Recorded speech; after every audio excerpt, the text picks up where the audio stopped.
Hi, good evening, everybody. So nice to see you all today on this wonderful evening.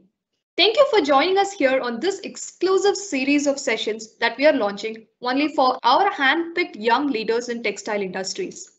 Our first session, our inaugural session, will be on the subject of sustainability, a topic that is more important to us now than ever before. This will be a 1 hour session, 30 minutes from the speaker and 20 minutes of question and answers. You can keep posting the questions in even through the session and we'll take them up together at the end.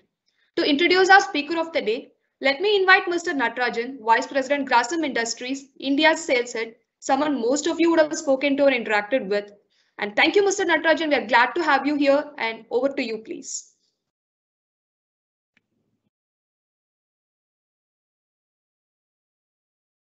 Yeah, good evening, everyone. I'm really happy and excited to welcome the young leaders of the textile. Taking care of yourself and your family around and being safe in this pandemic times. Please take. Just to give a context for today's session, let me tell the sales and session to you people, right? The ideal organizations are moving from product selling to partnership model. When I say partnership model, we are mutually investing in our businesses, right? You are the stakeholder in my business and I am the stakeholder in your business. With this kind of transparency, we will be able to meet all the dynamic challenges which is going to come up in the industry. And so we thought, how do we engage ourselves more closely with customers? And when we devise strategies, we thought one of the most important is through next gen engagement. Why next gen engagement? Because next gen is the key decision maker in all the important things of the businesses going forward, right? Be it technology, be it operations, sustainability, anything which is going to sustain our business is going to be driven very heavily by next gen. Not going to be static like before. It's not going to have a long cycle. It's going to be a very short cycle. It's going to be very dynamic, and it's important for us. That's why we chose the group of people who are here, to partner with and to share our ideas and build partnership. And that's how we move business model way forward. That's the first and foremost thing for starting the session. And coming to the session today, we are going to talk about sustainability because it's one of the most important topic for the business going forward, right? Before taking time in the beginning, let me introduce the speaker to you guys. We have Gaurav Agarwal, and he's right now working in the sustainability cell at Birla Cellulose Aditya Birla Group, and he's responsible for business sustainability cycle assessment, sustainability communications, disclosures like Dow Jones Sustainability Index, product certifications, among other projects. He completed his MTech in textile engineering from IIT Delhi in 2008, and has over 13 years of industry experience in manufacturing, market intelligence, and sustainability. Right? I hope Gaurav will give you an overview of what sustainability is all about and how our journey is going to be forward. Right? Over to you, Gaurav. Welcome.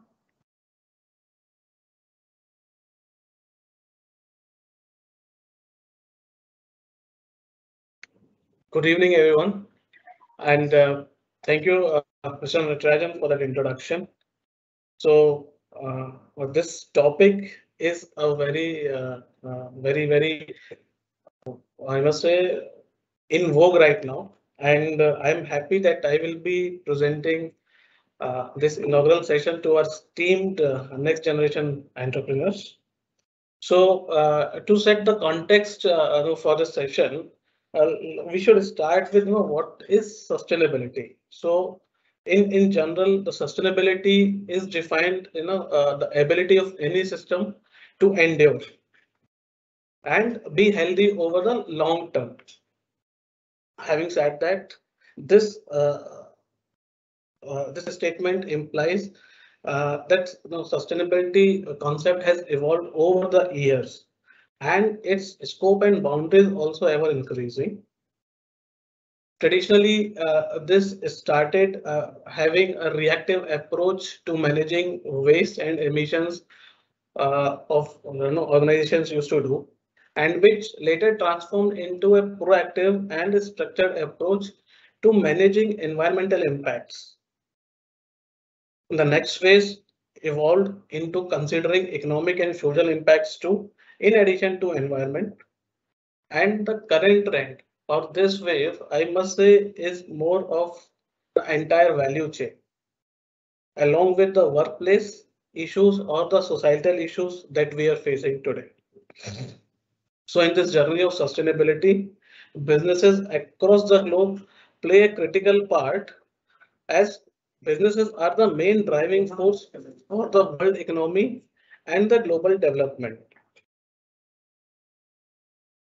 Hence, what we can say that sustainability can be viewed as an approach that creates long-term stakeholder values and business continuity, by embracing the opportunities and the threats and managing those risks arising out of environmental or social issues.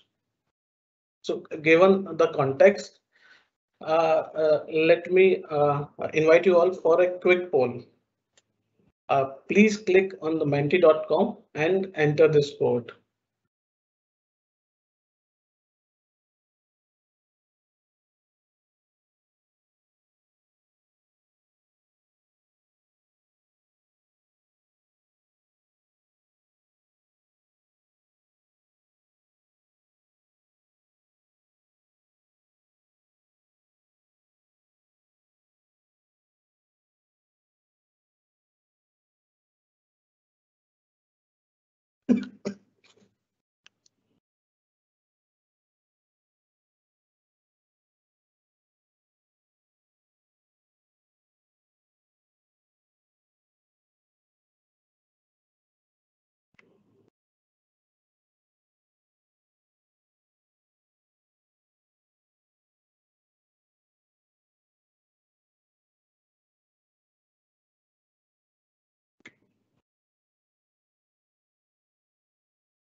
Thirty more seconds we have.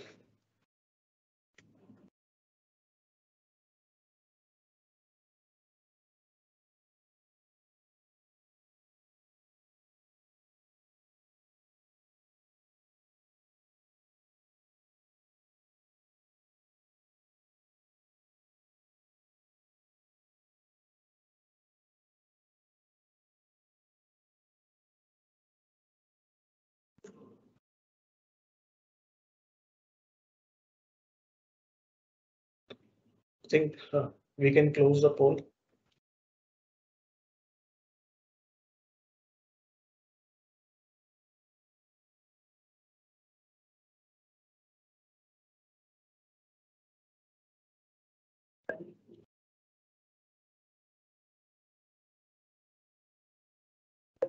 Okay, so we have seen some words like climate change, GHG, eco-friendly, recyclable, Great.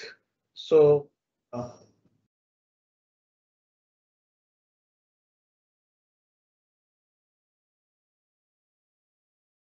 so let me give a brief intro of our organization. I am from Aditya Birla Group. Birla Cellulose is our umbrella brand for viscose fibers. We are one of the leading sustainability focused MMCF producer, and we have 11 sites globally for making pulp and fiber with closed loop processes. And we are the only company which is carbon neutral in scope 1 and 2 emissions due to the carbon sequestered by directly managed forests.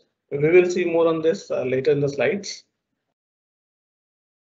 So how does this word on sustainability came through? So this happens through one of the basic reports that came out in 1987, Our Common Future, where the word sustainable development was coined, and it means meeting the needs of the present without compromising the ability of future generations to meet their own needs. So the focus is the way we should consume our resources and the things available at our end, so that not only us, our future generations should also be able to take the benefit of those resources.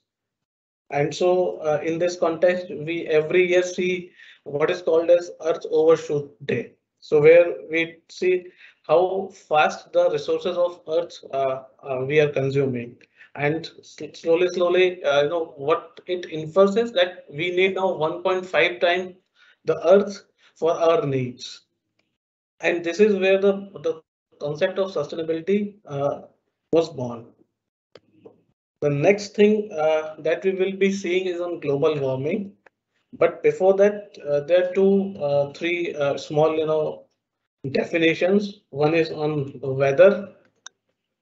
So, so what is weather? What is happening in the atmosphere at any given time is weather. So when we say, weather is pleasant or it's cloudy or rainy, it's any given time. Climate is something which is average weather over longer time frames. So the term climate change comes from here, that the change in the pattern of weather over the longer time frames. So when we say climate change, it means a change in global or regional climate patterns due to increased level of greenhouse gas emissions. So when I say greenhouse gas emissions, so greenhouse gas emissions are mostly a set of, a combination of 5 to 6 gases, and there are certain emitters responsible for that. So for CO2, it's mostly comes from the burning of the fossil fuels. Methane is also a potent GHG gas, which comes from agriculture, is one of the major emitter, or the livestock is one of the major emitter for the methane. Similarly, burning of again fossil fuels gives nitrous oxide or N2O, or due to agricultural activities. Similarly, the global warming is the overall warming of the planet based on the temperature over the entire surface of the Earth. So all these are some of the basic concepts on sustainability, and that as of now we are hearing day in day out. And day before yesterday, the latest report of IPCC came out, which has now warned that we need to act more fast if we need to contain the global warming that we are seeing today.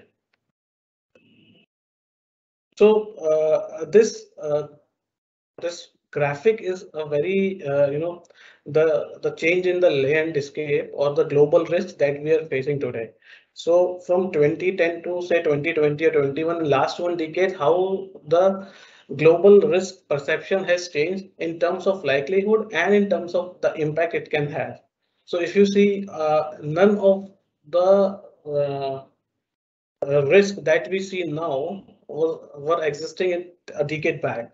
And as if you can see, most of these risks are now related to environment or sustainability. So whether it is extreme weather or climate action failure or human environmental damage, biodiversity loss, these are some of the risks that we are seeing right now. And in terms of impact also, we can see some of those risks related to environment. So climate failure or natural resource crisis or biodiversity loss. Again, and so because of this, the expectations of the shareholders, or sorry, stakeholders is also increasing with every business. These are some of the key global milestones, you can say, in terms of how the things have evolved. So when I said that 1987 was the first time that this Brundtland report has came out, which coined the term sustainable development. After that, there have been several events, we can say. UN Earth Summit in 1992 was kind of watershed event, we can say, when we saw the birth of UNFCCC, United Nations Framework Convention for Climate Change, Convention on Biological Diversity, which is CBD, Kyoto Protocol. So some of these things emerged during this summit in 1992. And after that, there have been multiple events or things that have emerged. So in 1999, UN Global Compact, which basically take into account the principles of labor issues, human rights, apart from environment and societal issues.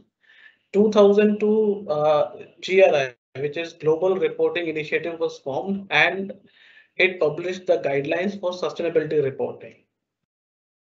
This is one of the widely accepted framework for sustainability reporting. We'll see later more on this.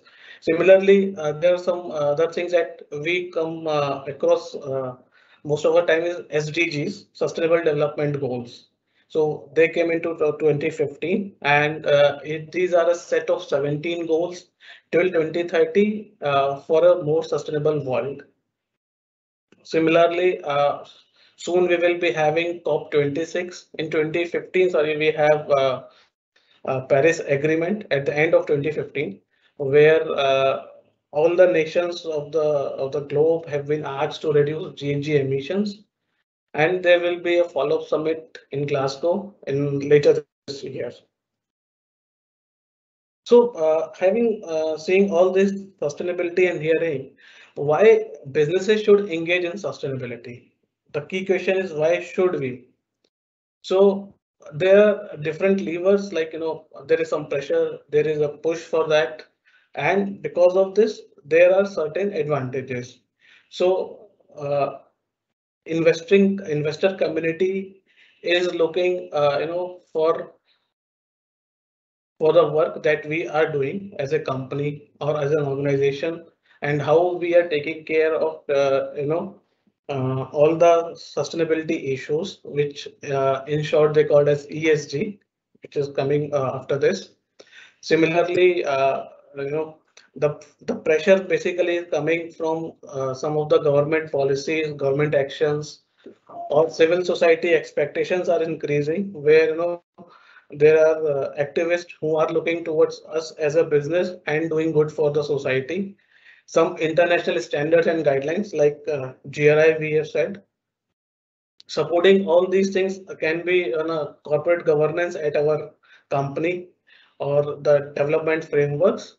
And the pull for these are the customer expectations or stakeholder expectations, we can say. What are the advantages that we have from this?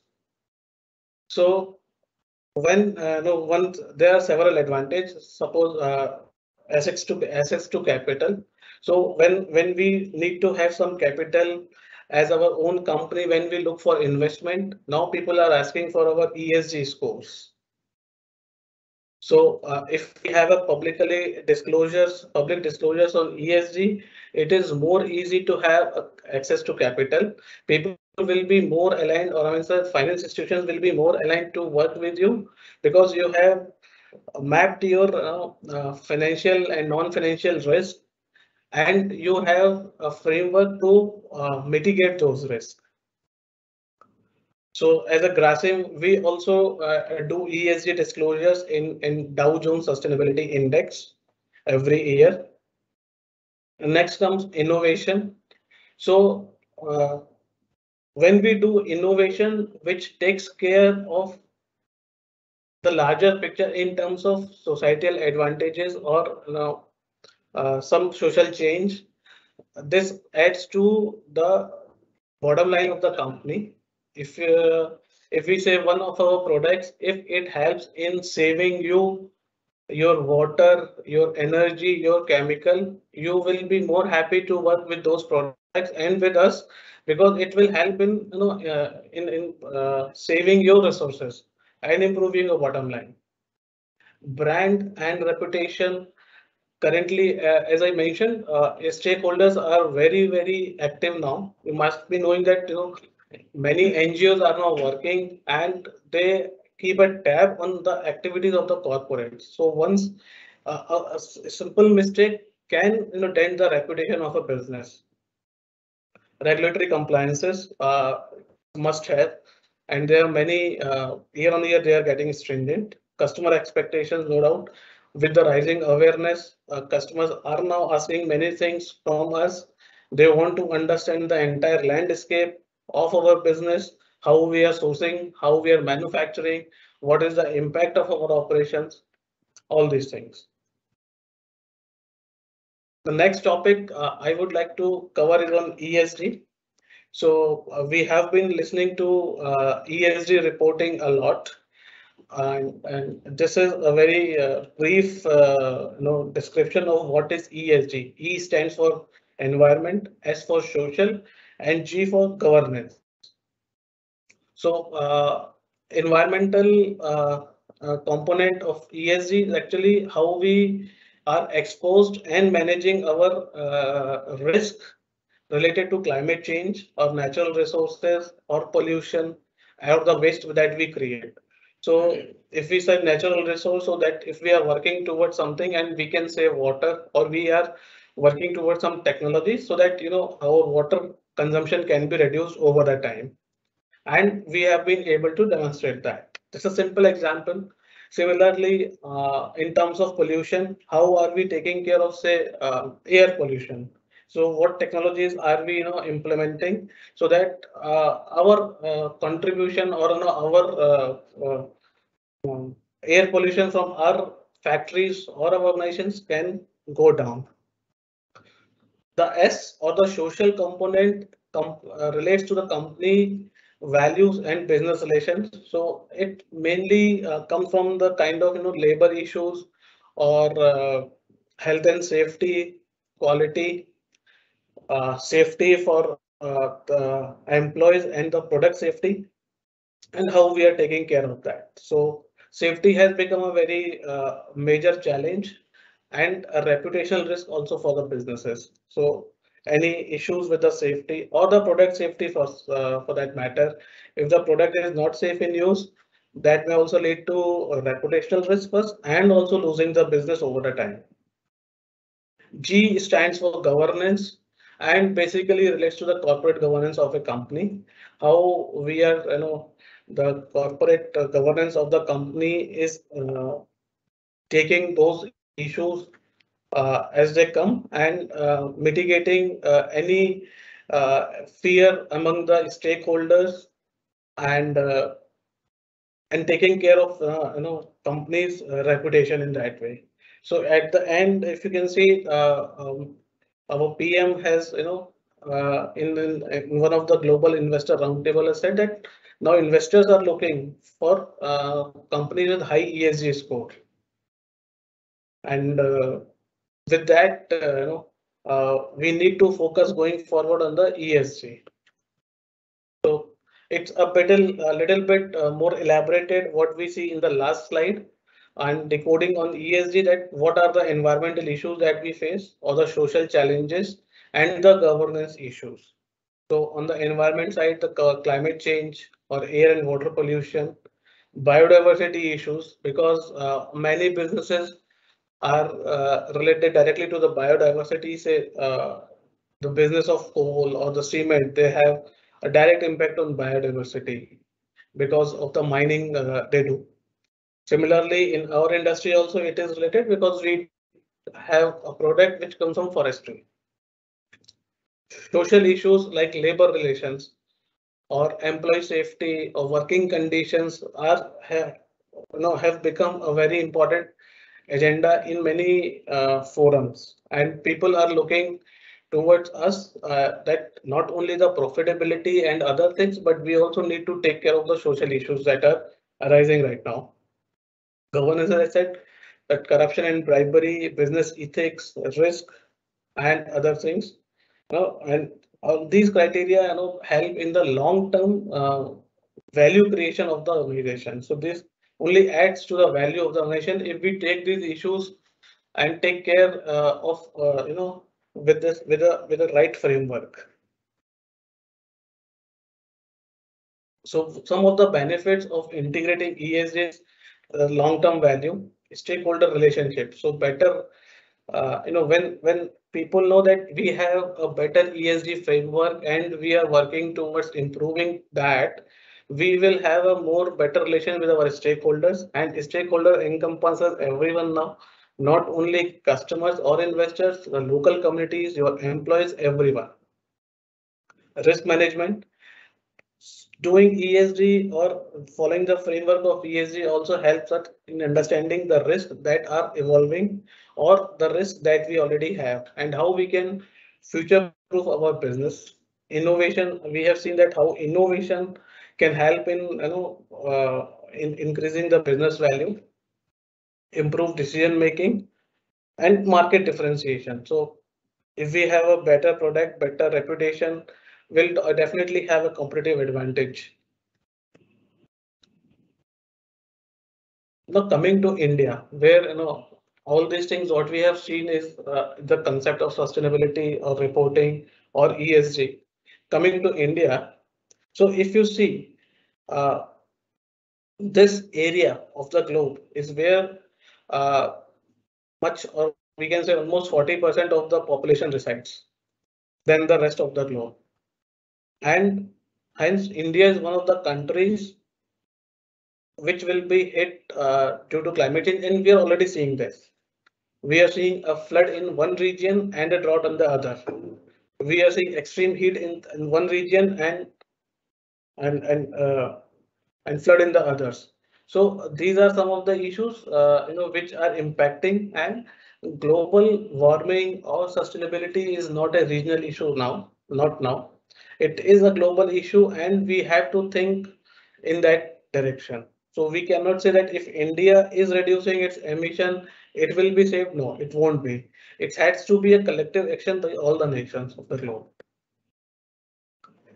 In India, this ESG landscape has also evolved with time, though it has not been a very, I must say, mandatory or kind of stringent as of now. So it also started almost a decade back with the business responsibility reporting by SEBI on the Ministry of Corporate Affairs, where they have mandated few of the companies to disclose several principles. There are 9 principles in business responsibility reporting.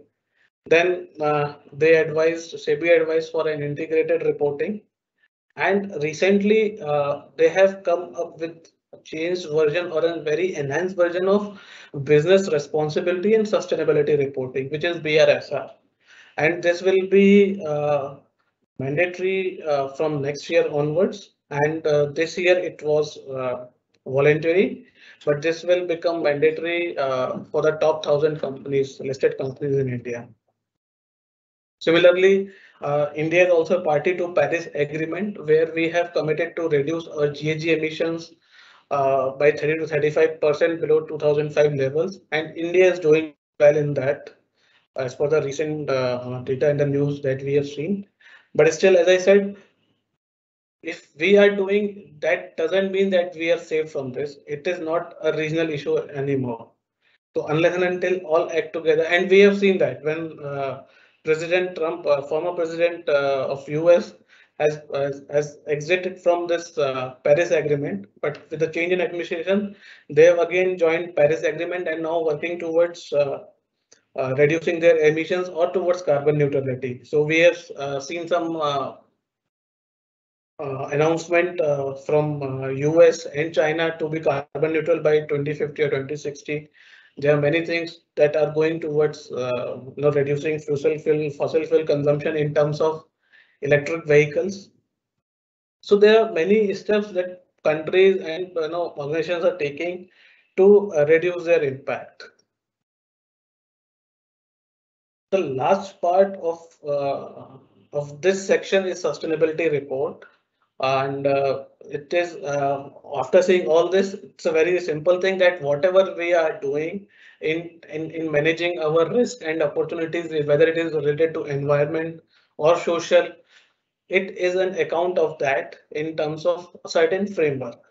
So a sustainability report is a reporting on mostly on the public forums where we simply through a framework discloses our performance on certain indicators, and it helps in building trust among the stakeholders. So this through the most of those things has to be transparently reporting. It also helps in understand our strengths and weaknesses. How are we doing, measuring our own performance and how we can improve.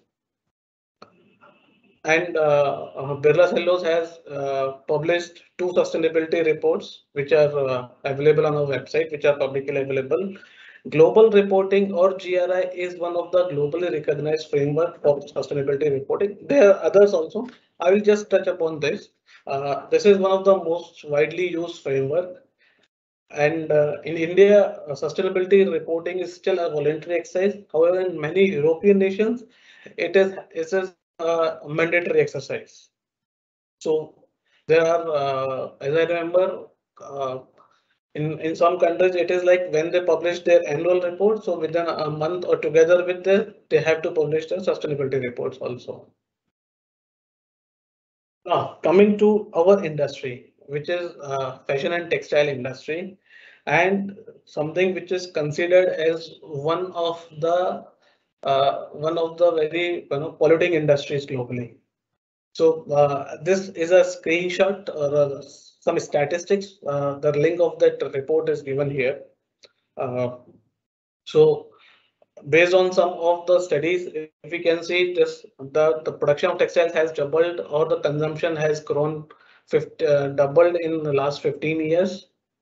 The key point is the use and the way we are contributing towards environmental pollution primarily. Like 20% of industrial water pollution comes from textile industry. Less than 1% of clothes are being recycled. Most of them are going to landfill or incineration, which is again contributing to global warming and other environmental issues. There is a large chunk of pesticides and insecticides which is used in the industry, and there are a number of chemicals which are carcinogenic and not good for health are used in the textile industry. So based on these issues, there have been several campaigns which has led to change in the mindset, in the perception of the consumers, and based and with this rising awareness, they are also now demanding many things from the industry. So one of the campaign is called as Detox, which was started by Greenpeace. This was primarily uh, towards the use of the chemicals and how no industry should work to uh, to be chemically safe or replacing the chemicals and from the value chain for the safer chemistry. One of the key campaign is by Canopy, which is called as Canopy Style, which is towards the forestry conservation, and Canopy started around almost 8 years back. That viscose producers are using wood from forest and are responsible for deforestation. So Canopy every year conducts an audit, and which is a very stringent criteria, and with that they assess all the viscose players globally, This session is not for our own, but I must say that Aditya Birla Group has been the front runner in this, and we are number one in canopy, which shows that our wood sourcing or the wood that we use comes from responsibly managed forest, and we are taking care of forest and contributing to conservation.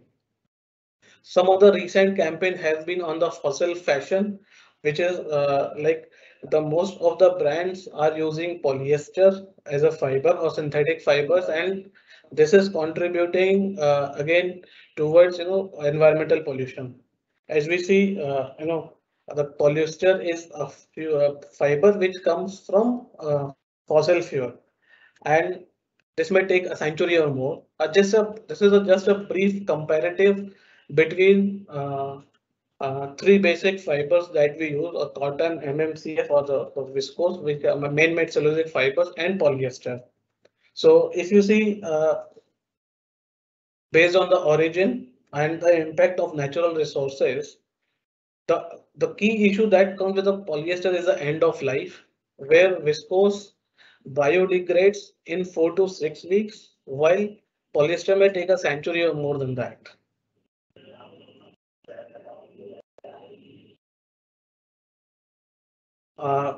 In a nutshell, we'll just cover uh, uh, the strategy of Birla Cellulose, which is divided into 5 pillars, and how are we taking this strategy and making business more sustainable. So this starts with the leg of responsible sourcing, and 100% of our wood is traceable and come from the managed forest. And we are as I said, we are the front runners or number one in canopy, and which is awarded by green shirt, dark green shirt. Then we have a supplier engagement program where we engage with our suppliers on sustainability and other issues, which and conducting supplier audits also. Then the next thing is responsible manufacturing, sustainable products, and one of our sustainable products is Leva Eco. As you know, it is backed by several sustainability credentials that we'll see. And as I've been told, there some more sessions we'll be taking, and then we will be taking more in detail there on the key pillars. And this is our Leva ecosystem, where you can see the wood, the pulp, the fiber, and the product all are backed by an array of sustainability credentials. So when we say that, then that the wood that is coming from FSC certified forest. The pulp manufacturing takes place in a closed loop process, and around 80 to 90% of the energy used in the pulp manufacturing is coming from renewable resources. In fiber manufacturing, we are one of the lowest water consumers. Then the Leva Eco comes with a tracer in the fiber and a traceability system where you can have the entire uh, visibility of the order right from the brands to the fiber end, and from the fiber to the brand. And these are some of the commitments of the global brands who wants to work with the suppliers on the sustainability credentials. So when you say sustainability credentials, uh, especially in terms of MMCF, it is the sustainability source raw material. So they have committed that they will take only from the green shirt canopy holders. They are looking for UBAT closed loop technology, which we will be seeing in the next phase. Supply chain traceability. So the traceability that we use through blockchain. Circular products have become is one of the current flavor of the season, and most of the brands are now looking for the circular products going forward. So with this note, I would like to end, and again, I would like to invite you for a very quick poll. Archana, please. please click on this and enter the code.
Okay, then I think we can close it.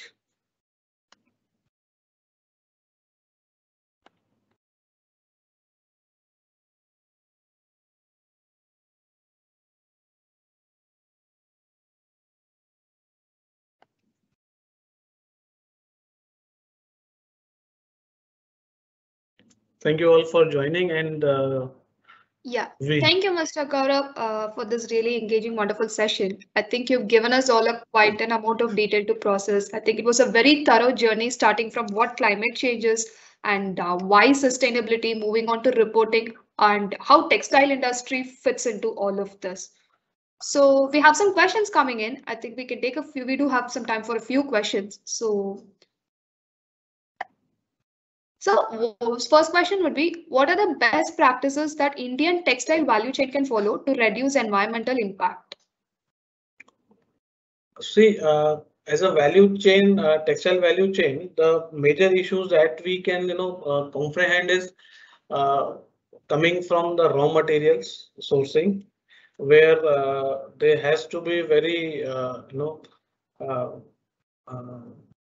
thorough sourcing practices, because we see a lot of issues. For an example, we can, if you see the recent issue of cotton in Xinjiang of China. So now what is happening because of that sourcing practices, many brands are facing the heat, and even the US government has asked to refrain from buying from China. So sourcing is one of the issue. Second, energy. Energy is like how fast we can move from, say, uh, non-renewable energy to fossil-based renewable energy. These are some of the practices. And again, from the social side, we can say on the human rights and the labor issues needs to be tackled, because we have seen recently where many news coming on the human rights issues also. So it's a mix of many issues, that Indian textile industry is facing. Okay. The next question would be, what does FSC certified and how can we benefit as yarn manufacturers? So FSC, or Forest Stewardship Council certification, is chain of custody certification. So what happens in FSC is, uh, when manufacturer like us as a viscose player, we have our own FSC COC system, that is chain of custody. So when we buy pulp from any player, we need to ensure that we get FSC certified pulp, and the pulp supplier has to ensure that the wood that he is using is FSC certified wood. Now, the yarn manufacturer also need to have a FSC COC certificate in order to claim that the yarn which is made out of, say, viscose is FSC certified.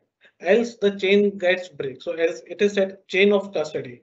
So it's passed from the fiber manufacturer to a yarn manufacturer, but this gets applicable only when the yarn manufacturer also has FSC. And it has its own premium, because when you say that your yarn or your material is FSC certified, that means it is coming from the certified sources and the reliable sources.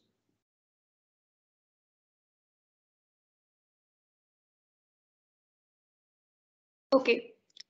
Another question is, while European and Western world is aware about sustainable products, how are Indian consumers responding to it? Are there any studies about it? In India, it is catching slowly. Uh, I don't remember any study, to be very honest, and I have not seen this. But Indian consumers are slowly getting aware, and we are also trying to make them aware. So we also run campaign, and to make them aware on the benefits of being a sustainable consumer. But as such, the studies, I have not come across any study. Okay, so this is an interesting question. How does sustainability affect the overall cost of the product and what is the business impact of it? See, sustainability is like, we need to make some kind of, uh, changes in our working frameworks, or, the structure of our companies. And there needs to be some investments also from time to time. And as we have seen in the presentation, the way we conduct business, we carry our, the practices that we follow, and the frameworks that are being defined, in the global practices, that can help us in projecting our company and our product as a sustainable product, and definitely it's going to give us a benefit in long term. Okay. And I can see we also have Mr. Natarajan here. Sir, would you also want to add anything on any of this and any question? You can please. Yeah, it's a very interesting question from Mr. Sudhakar. The overall cost of the product and what's the business impact looking like, Definitely the cost of the product will increase in the initial stages, you got to invest for it, right? Hence, as we described, it's about responsible sourcing and also about responsible manufacturing. Okay, when it is sourcing, of course, our cost increases accordingly. There will be a premium for it. Same way, your cost will increase as you increase the standards of manufacturing. But when you look at return on investment, in terms of sustainability, it's more about responsibility. But still, in case of return on investment, it will pay you more in a long run. That's going to be the need of the business way forward. We have invested close to 1,200 crores, and but we are getting the returns because the brands are willing to pay for it, because the consumers are willing to pay for it. It's not about the cost there, it's about the responsibility of every citizen there who's sourcing the garment finally. Hence, the consciousness is increasing and the premium is clearly getting established. In a product like viscose, you can imagine the customers are willing to pay a premium of 30 cents. It's approximately 15% of the premium over the basic price, right? If you look at cotton today, the organic cotton premium used to be at say 10 rupee per kg at some point of time. Today, whatever the availability and also the demand has driven it up to 100 rupees per kg premium, right?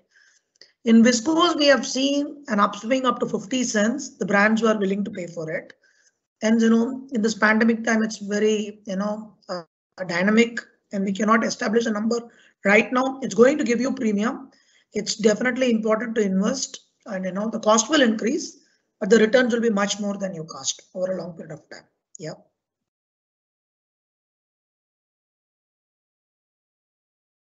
Right. I do see we have more questions coming in, but due to time constraints, I think we'll have to limit here. So as we're concluding the session today, I would like to thank Mr. Gaurav for having such an engaging session and also the audience for their enthusiasm and support. So I also want to take this opportunity to remind you all that you can come to us with any subjects of interest that you might have, and we'll see what kind of expertise or assistance we can do on the same. So before we all leave, I please fill the feedback form that I'll be sharing right away in the chat box, so we can see what we can do better for you. I'm sharing the feedback form in this box.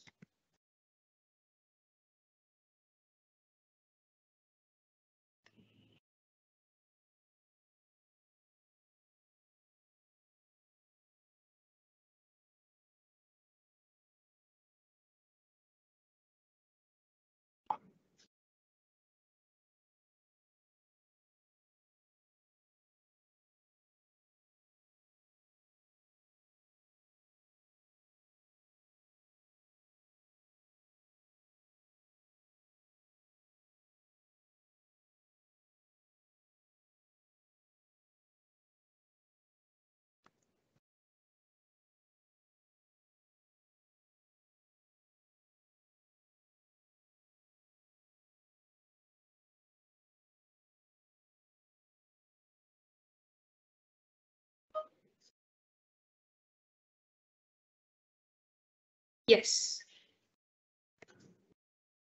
Thank you all for joining. Thank you for filling the form. You can all have a great evening ahead. Thank you.